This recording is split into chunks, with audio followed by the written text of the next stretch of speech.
श्री विष्णु गीता। श्री गणेशाय नमः। श्री सरस्वत्यै नमः। श्री सद्गुरु चरणपद कमलारविंदाभ्यां नमः।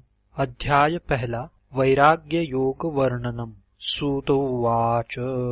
सूत जी बोले, हे देव, आपने जो कहा कि विश्वपालक अपूर्व चिन्मय ज्योति स्वरूप पूर्ण प्रकाशमान श्री भगवान ने देवलोक में देवताओं को भय से मुक्त किया, यह सत्य है। परंतु हम उस वृत्तांत को सुनकर कृतार्थता को प्राप्त करना चाहते हैं। मन, बुद्धि और वचन से अतीत चिन्मय ज्योति प्रकाशमान कृपालु परम पुरुष जो आविर्भूत हुए थे, वे कौन थे और किन उपदेशों के द्वारा उन्होंने देवताओं का भय निराकरण किया था, सो कृपया सुनाकर हे प्रभु हम लोगों को धन्य करिए। श्री व्यासदेव बोले, जैसे दिन और रात, प्रकाश और अंधकार, ज्ञान और अज्ञान आदि से यह संसार निरंतर द्वंद्वात्मक है, वैसे ही स्थूल सूक्ष्मात्मक और अनुभव करने वालों के द्वारा अनुभूत यह ब्रह्मांड सदा सुख दुख आदि से सम्यक परिव्याप्त है। इस संसार का स्वरूप द्वंद्वमय होने के कारण सृष्टि की समता को सब और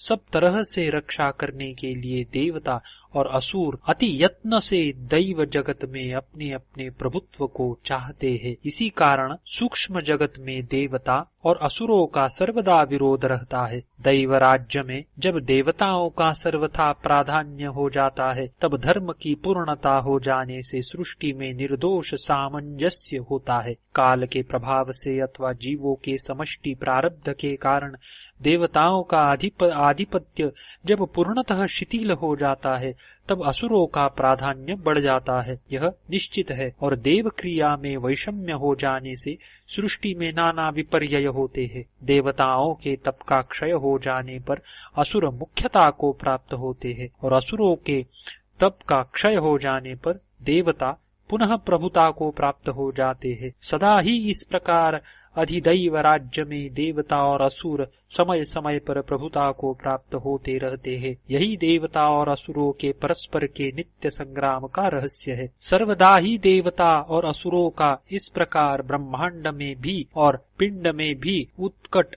महान संग्राम होता है, और बहुत से निमित्त कारणों का आश्रय लेकर इस संसार में देवता और असुरों का असाधारण नैमित्तिक संग्राम भी प्रवृत्त होता है। पूर्व काल में जब ही देवता भोग के द्वारा तपक्षय करते हुए अनेक प्रकार से अत्यंत भयभीत और प्रमादी हो गए, तब अपने लिए इस उत्तम अवसर को प्राप्त होकर बलशाली असुर सदा राज्य विस्तार के लिए तीव्र यत्न करने लगे, और बलशाली असुरों ने देवताओं की स्वाभाविक वास भूमि स्वर्ग राज्य के बहुत से अंश सम्यक प्रकार से क्रमशः अधिकार में कर लिए। उस समय देवर्षि नारद के सदुपदेश देने पर भय और दुख का परित्याग करके देवताओं ने तीव्र तपस्या की। उनकी तपस्या से प्रसन्न होकर तत्वातीत परात्पर श्री महाविष्णु भगवान स्वयं चिन्मय रूप से उनके सम्मुख आविर्भूत हुए। वे यद्यपि चिन्मय है, परंतु करोड़ों सूर्यों की प्रभा को जीतने वाली ज्योति से शोभायमान होने लगे, और उस ज्योति से देवताओं के नेत्र अभिभूत होकर संकुचित हो गए,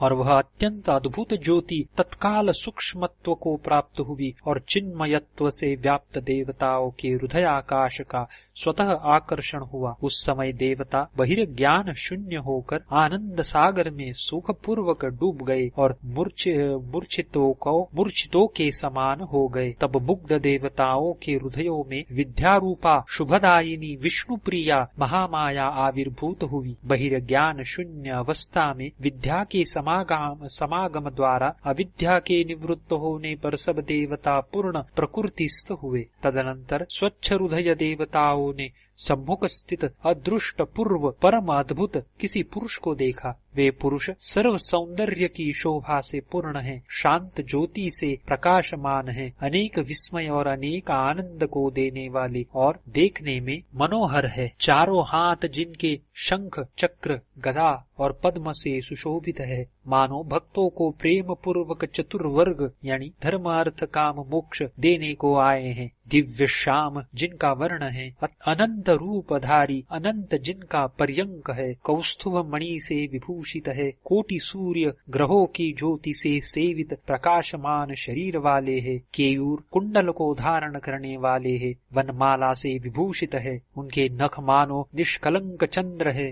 उनकी कौमुदी से वे शोभायमान है, लक्ष्मी के द्वारा सुसेवित है, कमल नेत्र है, मंद हास्य से मुख कमल जिनका शोभायमान है, अखिल शोभा के स्थान है, सब प्रकार के सौंदर्य के आकर भगवान रमानाथ प्रसन्न और पुण्य दर्शन है, अनंतर देवगण अपूर्व जिनका दर्शन है, ऐसे आविर्भूत देवाधिदेव के दिव्य दृष्टि के द्वारा दर्शन करके विस्मित चित्त होकर स्तुति करने लगे। देवगण बोले, हे देवाधिदेव, हे नाथ, हे विश्वेश्वर, हे जगतपते, आप सच्चिदानंद रूप व्यवधान रहित विभु अर्थात व्यापक अद्वितीय एक विश्वात्मा विश्वपालक अनादि और अनंत है। हे विश्व सेव्य, आपको प्रणाम है। हे प्रभो, सदा आप ही कार्य और आप ही कारण है, आप कार्य कारण रूप है। हे सर्वात्मक, आपको प्रणाम है। हे विभो, आप अवश्य ही जगत है और जगत ही आप है, एवं आप में ही जगत भासमान होता है। हे जगत रूप, आपको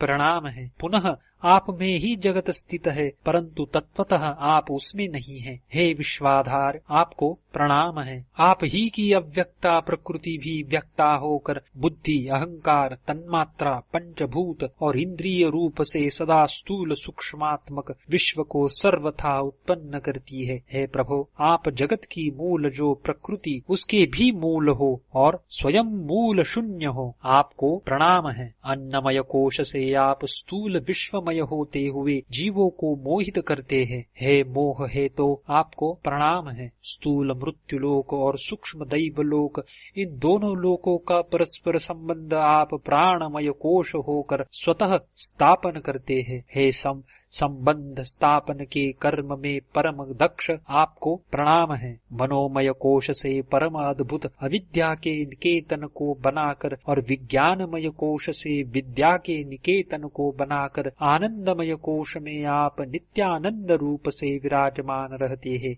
आप सृष्टि की शोभादि के नैपुण्य में मुख्याधिष्ठाता है, आपको प्रणाम है। आपका अपूर्व वैचित्र्य है, आप सत भी है असत भी है एवं आप सत असत से अतीत भी प्रतीत होते हैं, आपको प्रणाम है। आपकी ही अर्धांगिनी विश्व मोहिनी तुरिया शक्ति कारण सूक्ष्म और स्थूल रूप को प्राप्त होकर अनेक प्रकार से अनंत ब्रह्मांडों को निरंतर उत्पन्न करती है और रक्षा करती है। हे विचित्र शक्ति, हे शक्तिश, हे नित्य शक्ति, आपको प्रणाम है। आप ही महाविष्णु हैं, आपसे असंख्य ब्रह्मा विष्णु और रुद्र निरंतर आविर्भाव को प्राप्त होकर अपने अपने ब्रह्मांड संघों को सृष्टि स्थिति और प्रलयों को नियत रूप से संपादन करते हैं। हे सर्वाधातः, आपको प्रणाम है। जड़ में सत सत्ता रूप से और चेतन में चित सत्ता रूप से और सच्चित, इन दोनों में आनंद सत्ता रूप से आप भासमान होते हैं।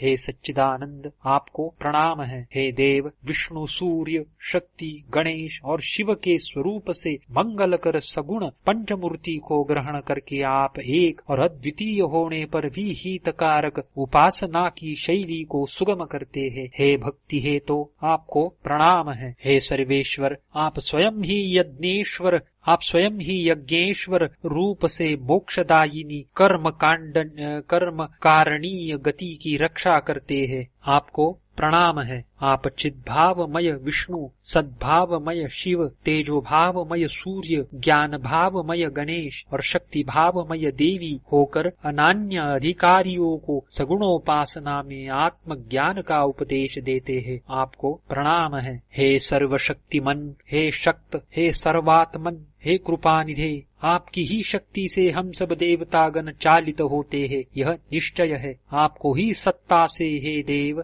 हम सत्तावान हैं, आपकी ही सत्ता से हे देव हम सत्तावान हैं। आपके आश्रित होने पर भी हम मूढ़ माया के द्वारा आपको भूल जाते हैं। हे प्रभो, आपको भूलने वाले हम लोगों के मोह को आप विपत्ति रूप शासन के द्वारा अवश्य हरण करते हैं। अहो, आपकी महती दया है। हे शरणागत वत्सल, हम आपके शरण आए हैं, जिससे हमारा मोह जनित भय नाश हो जाए, ऐसा आप करे। ऐसे उपदेश की हम आपसे याचना करते हैं, जिससे हम आपको तत्व रूप से जानने को और स्मरण करने को समर्थ हो सके और पुनः कभी मोह में न पड़े। हम लोगों को ठीक विश्वास हो गया है कि आपको सदा स्मरण करने से हमारे सब भय, त्रिविध ताप और अभाव नाश हो जाएंगे। आपको सदा स्मरण करने से निश्चय ही हमारा पुरुषार्थ सफल होगा और हमारे सब मनोरथ सिद्ध होंगे। आपको प्रणाम है। महाविष्णुरुवाच। श्री महाविष्णु बोले, हे देवतागण, मैं तुम्हारी स्तुति से प्रसन्न हुआ। इस कारण तुम्हारे कल्याण के लिए मैं यथा योग्य शुभ वचन कहता हूँ। तुम लोग सदाचार भ्रष्ट हो गए हो, इस कारण तुम मंगलमय निज कर्तव्य और स्वश्रम को, स्वधर्म को भूल गए हो। इसी से तुम्हारे चित्त पर मोह जनित भय, अयोग्य प्रवृत्ति जनित ताप और मेरे विस्मरण जनित अभाव, इन सबों ने अधिकार कर लिया है। यदि तुम आचारवान होने से कर्तव्य परायण, स्वधर्म निरत और मदगत चित्त हो सकोगे, तब भय और ताप मुक्त होकर सब प्रकार के अभाव को दूर करते हुए मेरी कृपा से यावत मंगल लाभ करोगे। हे देवगण, आचार ही सब कल्याणों का मूल है। आचारवान ही सब कुछ प्राप्त कर सकते हैं। जाति आचार मूलक होती है, आचार शास्त्र मूलक होता है। शास्त्र का मूल वेद वाक्य है, वेद का मूल साधक है, साधक की मूल क्रिया है, क्रिया का मूल फल है। हे देवगण, फल का मूल सुख है, सुख का मूल आनंद है, आनंद का मूल ज्ञान है, ज्ञान का मूल ज्ञेय है, सकल ज्ञेयों का मूल तत्व है, तत्व का मूल ब्रह्म है, ब्रह्म ज्ञान का मूल ऐक्य है और ऐक्य सबका मूल है। हे देवगण, वही ऐक्य भावातीत है, यह निश्चित है। यह सकल संसार प्रकाश रूप से केवल भावमय है, परंतु वस्तुतः भावातीत है, इसमें कोई भी संदेह नहीं है। मैं सत्य कहता हूँ। हे देवगण, अज्ञान से ही भय की उत्पत्ति होती है। अज्ञान ही त्रिताप का कारण है। ज्ञान रहित जीव सौभाग्य से वंचित है और वे मेरे दर्शन लाभ करने में और यहाँ तक कि मेरे स्मरण करने तक में असमर्थ होते हैं। परंतु मैं तुम्हें सत्य कहता हूँ कि जो कर्तव्यनिष्ठ और स्वधर्म परायण होते हैं, वे अति सुगमता से ही आत्मज्ञान लाभ करके भय मुक्त हो जाते हैं। पुनः त्रितापों को स्पर्श नहीं कर सकता और वे शीघ्र ही मुक्ति को प्राप्त करते हैं। अभ्यास की अपेक्षा ज्ञान श्रेष्ठ है। ज्ञान से ध्यान विशेष माना गया है। ध्यान से कर्म फलों का त्याग श्रेष्ठ है और त्याग के अनंतर ही शांति होती है। जो मुझको सर्वत्र देखता है और सबको मुझ में देखता है, उसके लिए मैं कभी अंतर्धान नहीं होता हूँ और वह भी मुझसे अदृश्य नहीं होता है। देवा ऊचुः।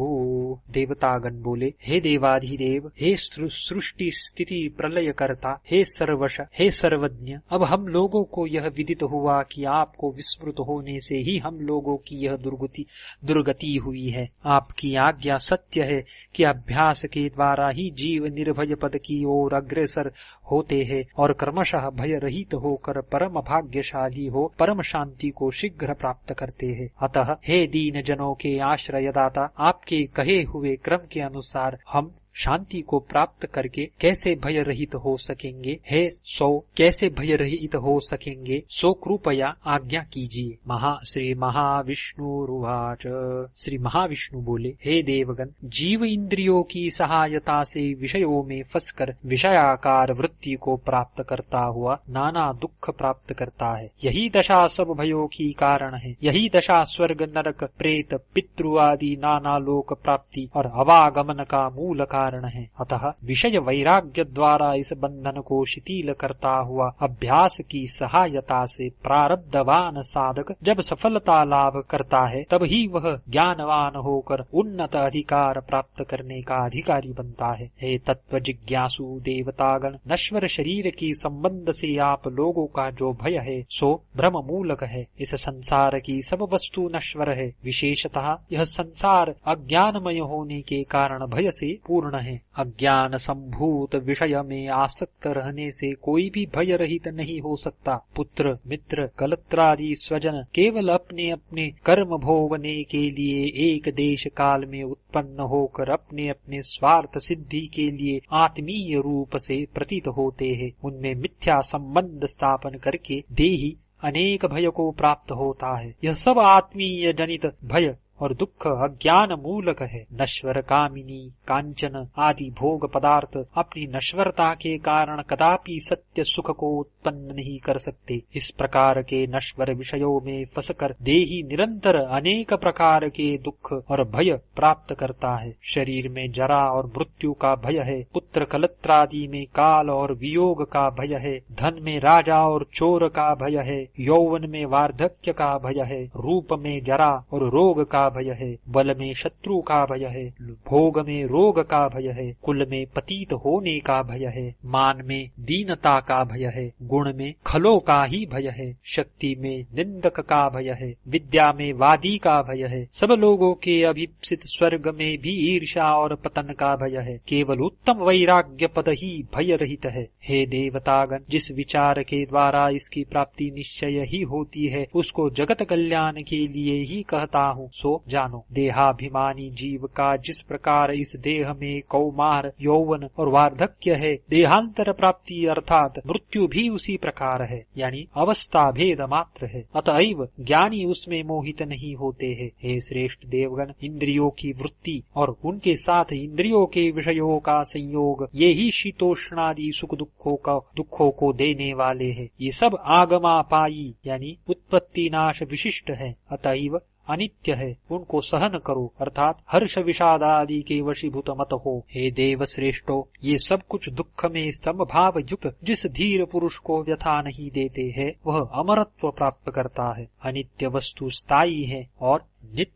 नित्य वस्तु का विनाश नहीं होता, अर्थात अनित्य शरीर और जगत का अवश्य नाश होगा और नित्य वस्तु आत्मा का त्रिकाल में विनाश नहीं है। तत्वदर्शी लोगों ने इन दोनों का ही तत्व देखा है। जो उत्पत्ति नाशशील इन सब यानी देहादि में व्याप्त है उस आत्म स्वरूप को अविनाशी जानो। कोई भी उस अव्यय यानी उत्पत्ति नाश शून्य आत्मा का विनाश नहीं कर सकता। जब तुम्हारी बुद्धि मोह रूप गहन दुर्ग यानी देहादि में आत्म बुद्धि को परित्याग करेगी तब तुम श्रोतव्य और श्रुत अर्थों से वैराग्य प्राप्त करोगे। जब तत्व ज्ञान संबंधी उपदेशों के सुनने से और उनके मनन द्वारा तुम्हारी बुद्धि अविचलित होकर समाधि में उत्तम रूप से स्थिर रहेगी तब तुम योग प्राप्त होंगे। बाह्येंद्रियों के सब विषयों में अनासक्त चित्त व्यक्ति आत्मा में जो शांति सुख है उसकी प्राप्ति करता है। वह ब्रह्म में योग के द्वारा युक्तात्मा होकर अक्षय सुख प्राप्त करता है। विषय जनित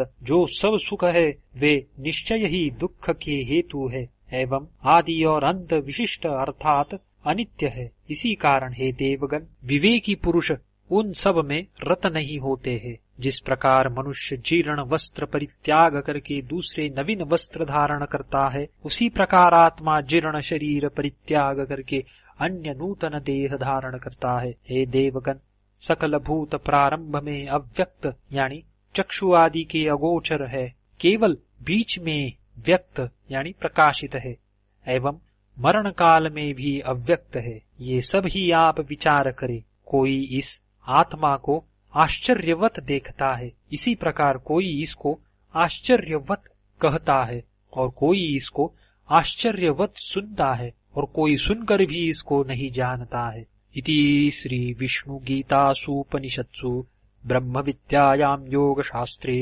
देव महाविष्णु संवादे वैराग्य योग वर्णनम नाम प्रथमोऽध्यायः।